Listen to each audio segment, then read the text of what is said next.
Adam seorang bakal guru yang sudah lama menunggu panggilan penempatan.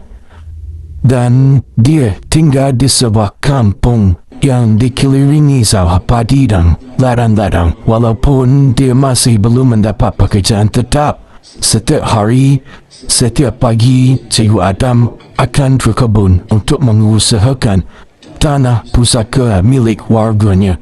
Saksikanlah kisah. Terima kasih, Cikgu Adam.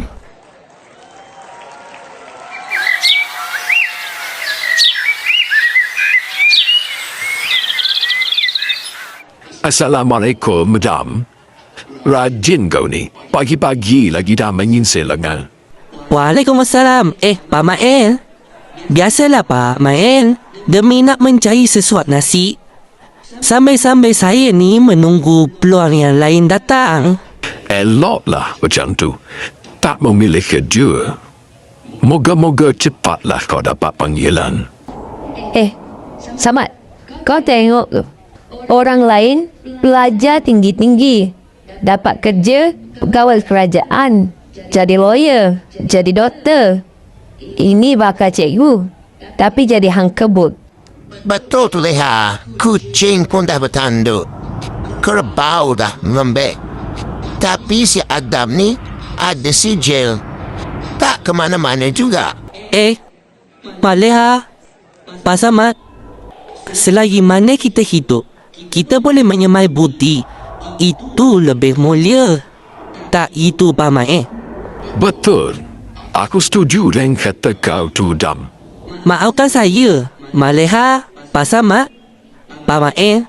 Anak-anak sedang menunggu saya ke sana. Cikgu Adam bukanlah hanya sekadar seorang petani yang biasa, tetapi beliau sangat berjasa kepada anak bangsanya kerana mengajarkan kepada anak-anak kampung mengenal huruf dan mengenal nombor.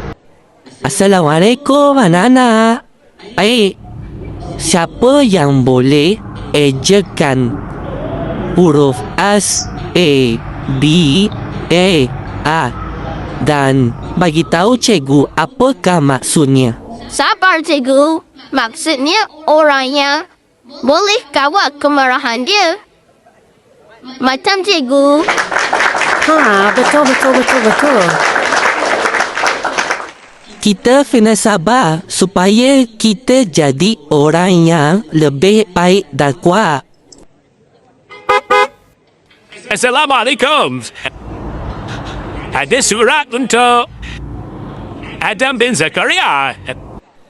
Tanya Adam bin Zakaria, anda telah ditawarkan untuk penempatan guru. Ya Allah, Alhamdulillah. Cikgu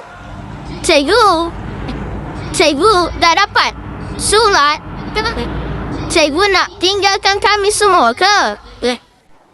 Maafkan cikgu anak-anak. Cikgu kena pergi kerana ini tentang masa depan dan perjalanan cikgu dalam perjuangan mendidik anak bangsa. Tapi cikgu dah tak sayang kami. Cikgu, siapalah ajar kami selepas ni? Cikgu sayang awak semua. Tetapi ilmu itu takkan berhenti jika awak semua berusaha dan mencari. Suatu hari nanti, kamu semua akan berjaya dan mampu mendidik anak bangsa. Percayalah.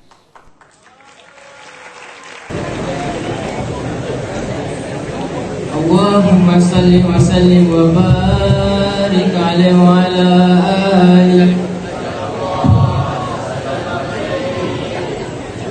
Man ana